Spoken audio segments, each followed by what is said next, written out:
Innal hamdalillah nahmaduhu wa nasta'inuhu wa nastaghfiruh wa na'udzu billahi min sururi anfusina wa min sayyiati a'malina may yahdihillahu fala mudhillalah wa may yudlil fala hadiyalah.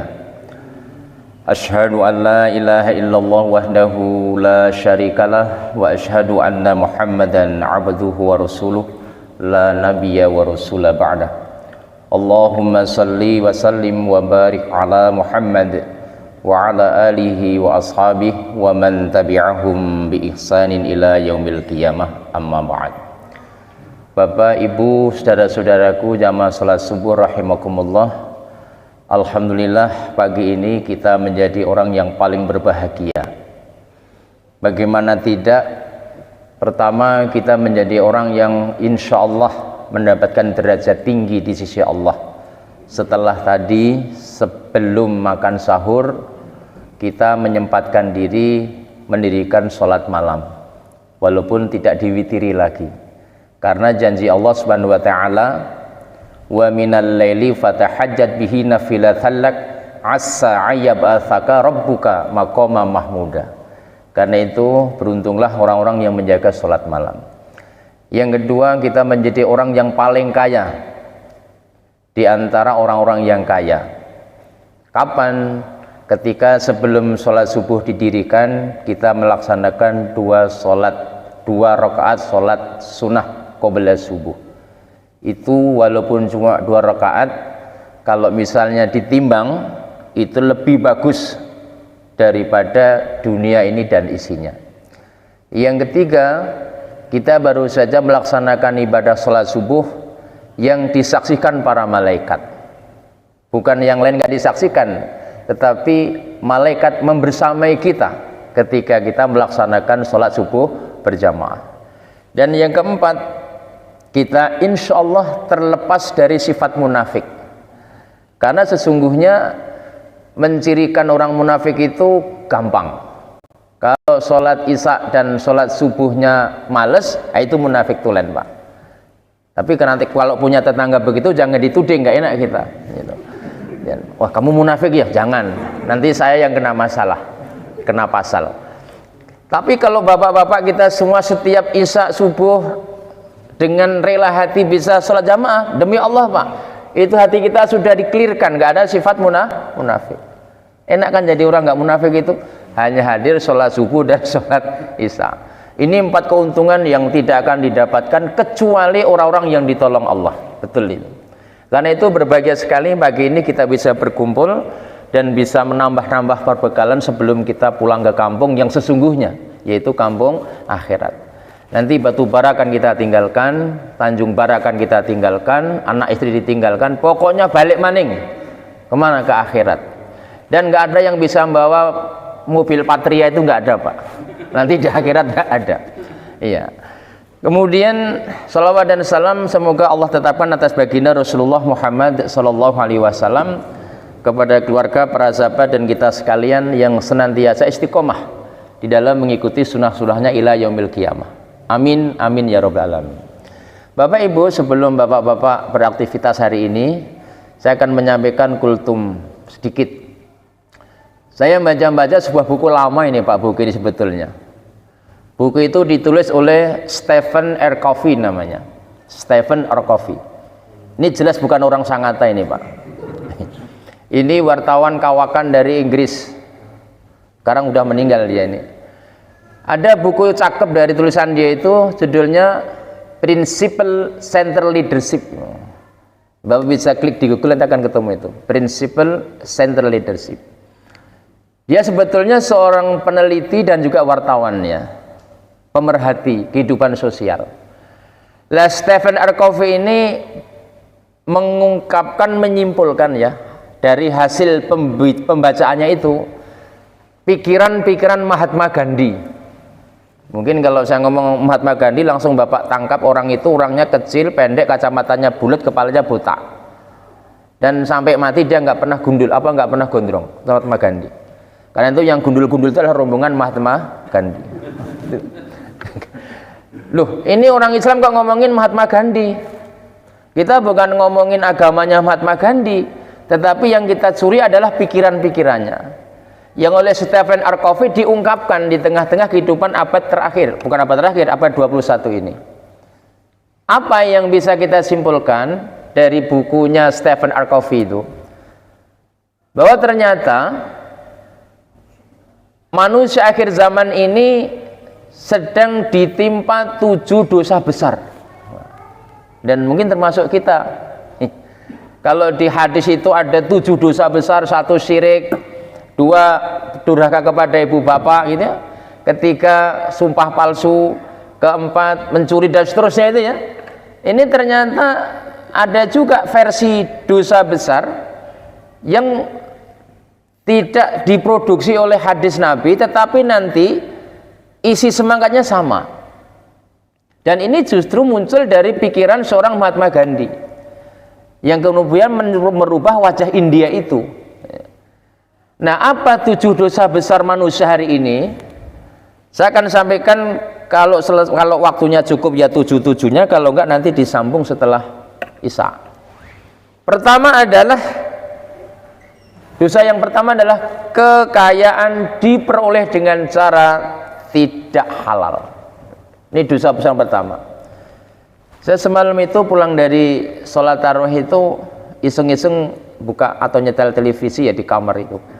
Akhirnya larut saya nonton di Metro TV itu tentang Rafael ya. Bapak nonton juga ya.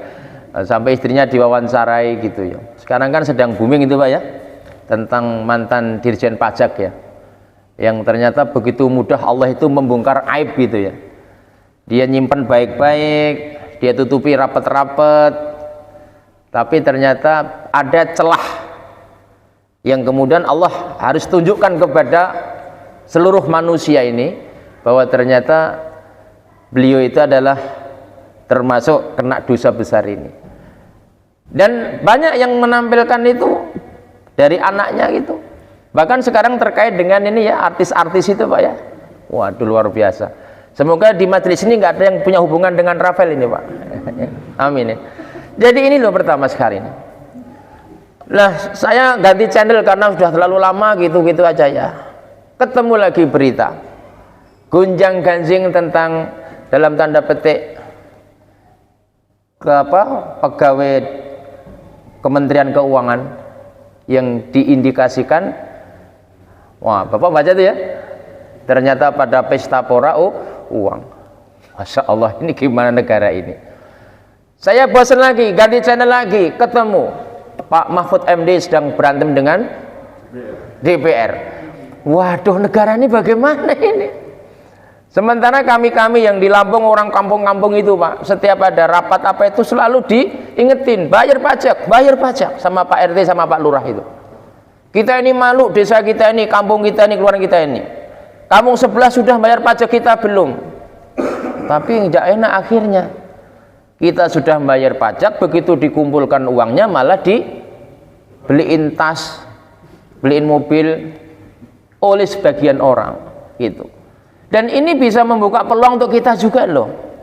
Apalagi mohon maaf bapak-bapak sedang diuji kehidupannya di sebuah tempat yang di sini adalah sumber segala kehidupan insyaallah.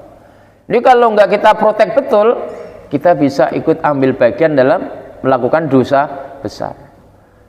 Jamaah rahimakumullah, itu sebagian kecil dari contoh-contoh yang sekarang sedang terungkap. Belum kalau kita kembali ke belakang kasus Senturi, kasus BLPI, kita itu jadi berdedek kata orang Jawa ini. Kapan rampungnya negara ini dari perilaku korupsi? Kapan gitu? Sampai kadang-kadang mikir kayak itu. Kalau sekali-sekali ke sini misalnya lewat darat dari Samarinda sampai Sangatta, ini tulang-tulang tuh kayak bergeser. Iya. Bagaimana tidak? Sebuah negara yang kaya raya gini ya, hanya ingin membuat akses jalan yang bisa dinikmati saja itu mah begitu sulit. Dengan berbagai macam dalil yang kata struktur tanahnya nggak bagus, yang cedek bengek itu loh. Padahal bisa diakali dengan cerdas itu. Walaupun memang ada hikmahnya Pak jalan jelek itu. Dari yang tidak mengingat Allah jadi mengingat Allah. Bagaimana nggak digebuk kanan astagfirullah, gebuk kiri masya Allah, itu malah banyak zikir.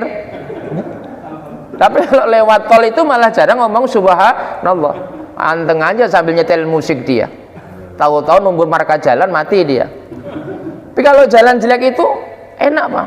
Astagfirullah, masya Allah. Ya Allah, la haula wala quwata, terus kita ngomong. Nah, terakhir innalillahi wa inna ilaihi raji'un. Ini yang pertama. Dosa besar manusia di akhir zaman. Apa itu? Yaitu kekayaan diperoleh dengan cara tidak halal. Yang kedua Bapak sekalian, dosa besar yang menimpa umat manusia akhir zaman, kenikmatan diperoleh dengan cara mengingkari hati nurani. Ini agak-agak mirip, tapi objeknya berbeda. Negeri ini dulu heboh tentang narkoba, ya, sampai kemudian dibentuk lembaga namanya BNN itu, karena memang sudah masif sekali. Di mana ada laut, di situ ada sindikat narkoba. Di Banten bertonton narkoba, dan anak bangsa ini menjadi rusak gitu. Dia ingin menerjemahkan nikmat itu dengan fly gitu. Bahkan sekarang yang namanya miras narkoba kan bukan hanya haknya orang-orang kaya kan, anak-anak di kampung kamu juga sudah kena narkoba sekarang ini. Nah inilah persoalan-persoalan yang mestinya harus kemudian kita sikapi dengan cerdas, bahwa kita belum lolos dari masalah kehidupan. Kalau dulu persoalan masyarakat, persoalan umat, persoalan syirik, insya Allah sekarang sedikit yang melaksanakan syirik. Di kampung ini saya kira nggak ada, di komplek kita ini Pak, orang bakar-bakar kemenyan, orang nyembah-nyembah batu, nggak ada lagi. Sekarang yang disembah adalah harta. Sekarang untuk mendapatkan kenikmatan bukan dengan takarub ilallah, tapi dengan minuman-minuman atau benda-benda yang diharamkan Allah. Jadi kenikmatan diperoleh dengan cara mengingkari hati nurani. Yang ketiga, dosa besar manusia sekarang ini, kata Stephen Covey, adalah pengetahuan tanpa etika. Orang berburu ilmu, orang merasa bangga bisa lulus TK, SD, SMP, SLTA, S1, S2, S3, profesor.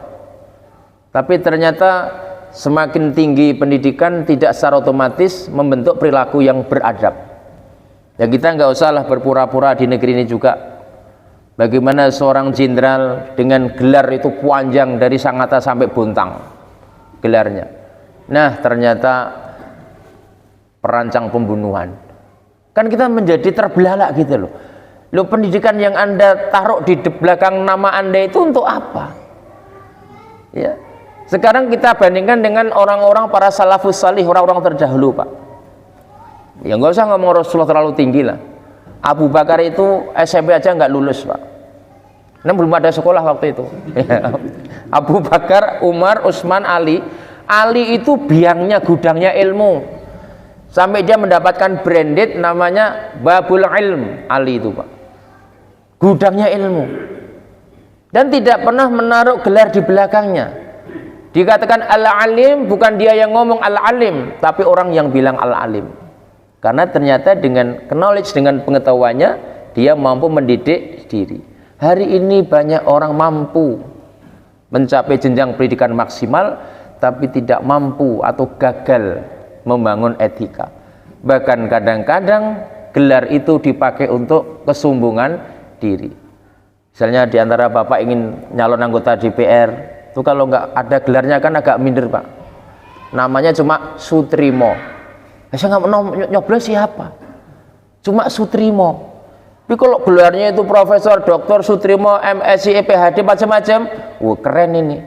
Walaupun nanti setelah jadi kerjanya bikin undang-undang tidak benar. Artinya pendidikan menjadi tidak mampu mendidik perilaku manusia. Nah, kemudian yang keempat, apa dosa besar manusia? Bisnis tanpa moral. Ya. Mungkin baru saja kita atau masih segar ingatan kita bagaimana anak-anak diculik, ya, untuk apa? Diperjualbelikan. Entah kalau di Kalimantan, di daerah-daerah lain itu sudah muncul Pak, kemarin itu Pak, heboh. Anak-anak balita itu atau ya kelas SD itu menjadi inceran. Karena ternyata organnya itu mahal sekarang itu. Saya begitu. Ketika narasi Al-Quran mengatakan wala taqtulun nafsallati harramallahu illa bil haq, atau wala taqtulu auladakum min imlaq, dan jangan kamu membunuh anak-anakmu lantaran kamu takut lapar.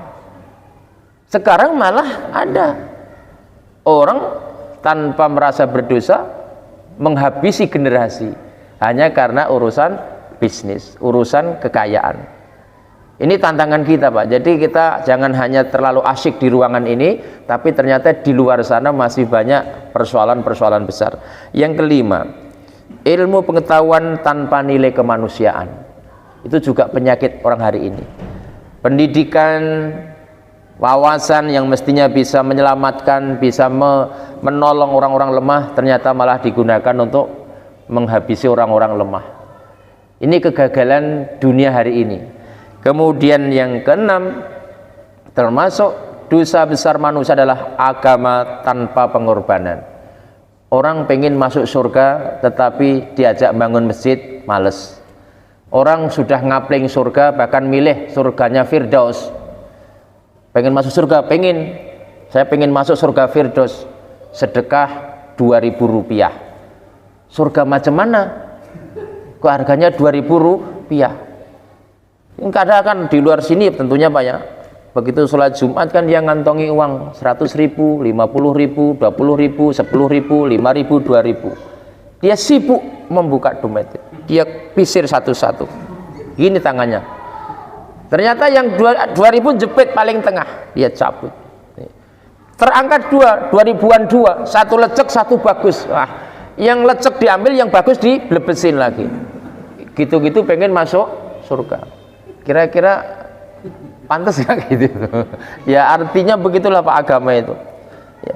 Sampai mohon maaf beberapa malam yang lalu ya, hanya urusan sholat itu Pak. Orang pengen masuk surga, tapi sholatnya ekstra cepat. Satu nafas Al-Fatihah dari Bismillah sampai walabdolin amin. Ini surga macam mana? Ya. Jadi memang sekarang agama itu hanya untuk pelapis-pelapis saja itu. Maka beda di masjid ini saya bersyukur betul, suasananya menjadi nikmat. Terakhir, dosa besar manusia ini adalah politik tanpa prinsip. Politik tanpa prinsip. Baru saja ngobrol saya dengan kawan di perjalanan, kalau ingin mencari kawan yang sejati jangan di dunia politik.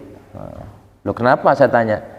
Karena gini Pak Ustadz, pengalaman saya, dulu si Fulan itu teman saya akrab, tapi begitu sudah beda pencalonan sekarang menjadi musuh paling jauh. Wah iya juga ya, itu adalah politik.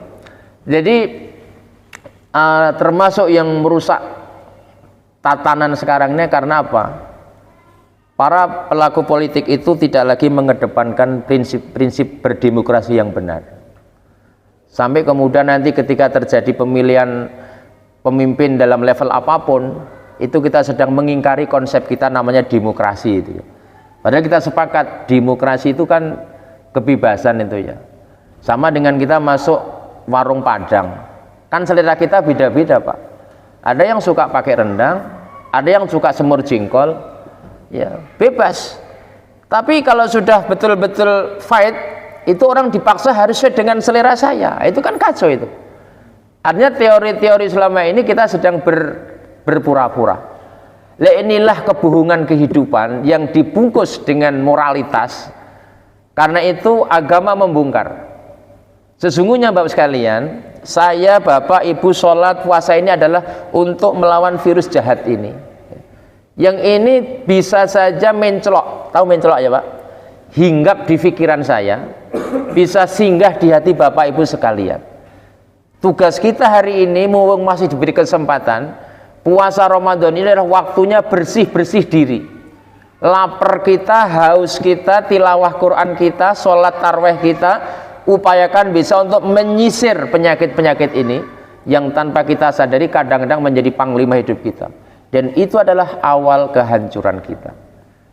Bapak Ibu yang saya hormati, itulah sekultum yang bisa saya sampaikan pagi ini. Mudah-mudahan tanpa bermaksud menggurui bapak-bapak, saya cuma menyampaikan sebuah tulisan lawas, yaitu yang ditulis Stephen R. Covey. Mudah-mudahan apa yang kita kerjakan dalam nuansa ibadah maudhu ini akan mampu betul-betul membuat diri kita menjadi orang yang fitrahnya muncul kembali, sehingga nanti kita punya branded takwa, la'alakum tattaqun.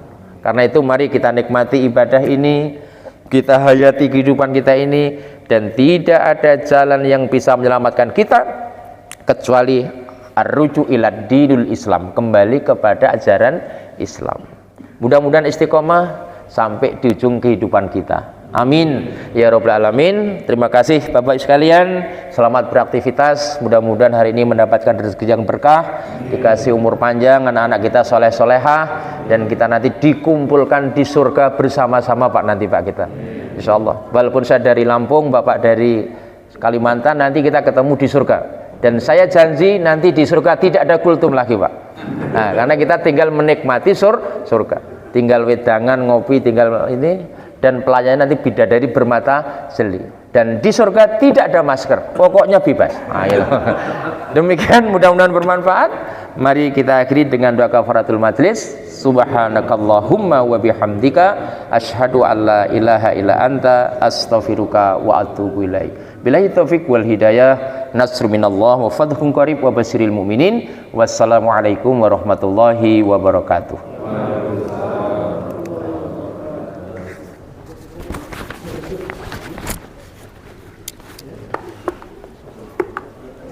Ampun Pak, pencet mawon Pak. Nggih, niki amin. Niki mawon. Pun back. Ampun. Matur nuwun lho ya.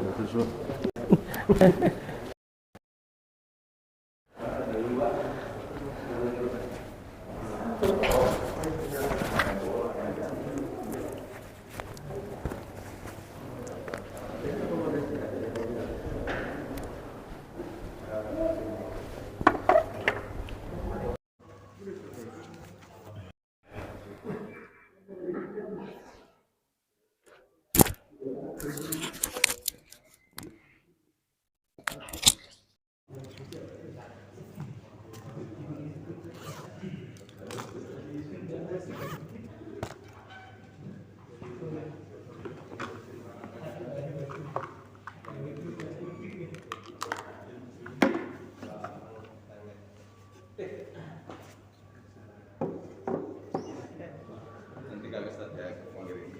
Masya Allah. Banyak kerasan atau di sini.